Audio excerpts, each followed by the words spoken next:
Hello witches, and welcome back to A Coven of Two, where we discuss witchcraft and activism.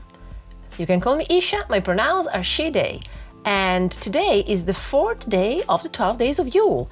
And on the 4th day of Yule, Ivy Corvus brought to us Yule Divination Crafts or Charm, which we will do with the Sibille Oracle from Italy. But before we get started, let me mention that I've opened a Ko-fi, which is basically an alternative to Patreon that takes less from creators. And on there you can do a one-off donation or a monthly subscription donation to support the work that I do here. And you can also get tarot readings, donate what you can from £5 onwards, and you can get a tarot reading with me, Italian style. So if you would like to support what I do here, you can head on to Ko-fi, and if you do so, thank you so much. This is the I Misteri della Sibilla, which is one of the decks of the Sibilla Oracle. It's one of the most famous decks that you can find in Italy. It's the most famous, the most sold, the most used after the tarot. And there are different kinds, and if you would like me to do a specific video about that, leave me a comment and we'll talk about that in January. The spread I'm gonna make is for the next year. You don't need to use this oracle, you can use any oracle. For example, Raven used this one, the Urban Crow Oracle, and she just picked a card for every month to come. I'm gonna do the same with the Sibille, but realistically they are good at tell you events, so it might not be that each and every card is actually about a month, it's just about events. And as you can tell, they are actually also playing cards in a way. They have the suits, they have clubs, spades, hearts, diamonds. I wake them up knocking on them, as I mentioned before, and then I start to shuffle. And I'm gonna pick one card for every month, but realistically, they're gonna tell me a story.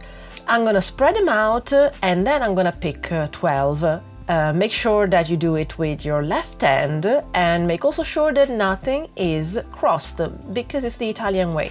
And if you're wondering, there's my video on tarot and on Italian witchcraft that will tell you why. I'm gonna pick 12 cards, and then I'm gonna put them in the place. I didn't have the room.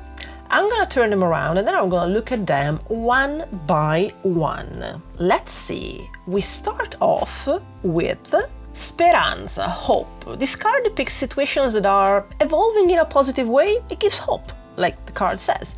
Like a prayer will be answered, hopes will be fulfilled. The second card is Prigione, the prison. It represents anything that chains me to a situation, basically, a person or an idea.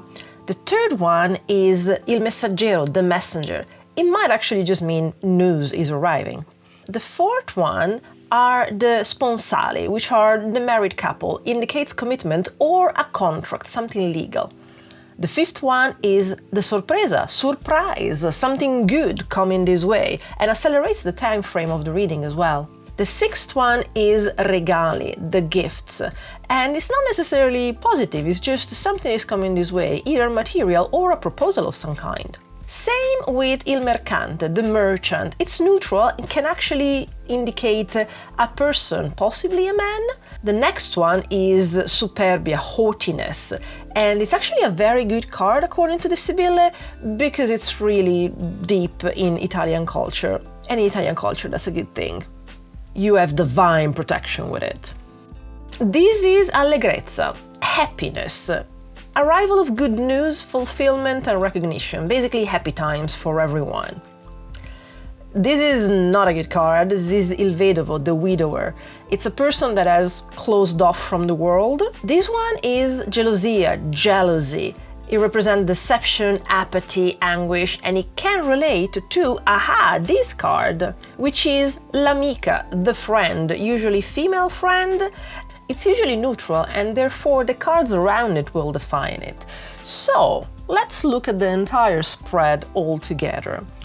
As I said before, I don't think this is talking about month by month, just by events that are going to happen. And I am afraid that this is talking about a situation that I am dealing with in Italy with my mother, part of my family, legal issues that are happening there, and indeed the fact that there's a lawyer involved. So the fact that there's the messenger and the Sponsali might actually make me think that letters in regard of official bureaucratic documents are going to arrive, and they're actually gonna be for the better because they're the surprise, sorpresa, and regali coming in, so something material. So hopefully the situation that I'm living in Italy is gonna be solved soon.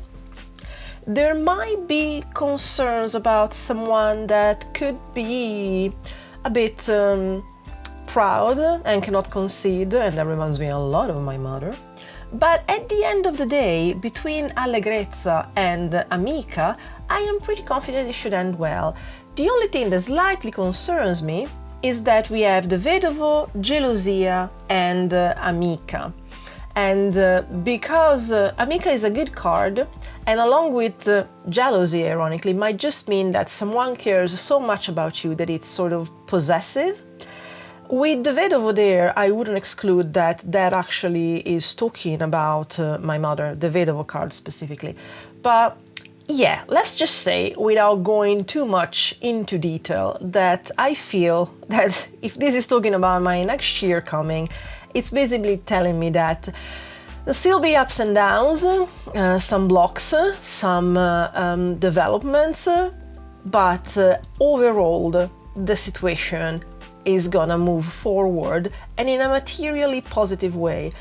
The Superbia card, which is also the Two of Clubs, is actually considered the best card in the deck because it means that you have divine protection, that you will win over everything. So it's a very good card to get. I know that this is a very peculiar kind of oracle. These are called chatty cards because supposedly everybody that has a knowledge of culture in Italy can read them, and it's pretty straightforward. And again, I've seen them used almost as often as tarot in my time in Italy during my childhood. So when I found this deck, I was like, oh, I need to try again. And I don't use it often, but I've used it before exactly for a year forward spread. And indeed, it knew what I was talking about. Some people consider it part of the close practices of Italy. And again, I can kind of understand why, because you need to understand some things culturally to understand, for example, why Superbia is a good card. But here it is. I hope this was a useful idea, whether you use this deck or any oracle deck, so that you know how to look forward to the year to come. I will see you tomorrow with the 5th day of Yule, where it's going to be feast magic, potions, recipes, and we are going to have a magic hot chocolate spell. So until tomorrow, I hope that we can axe the patriarchy together, because there's need for it.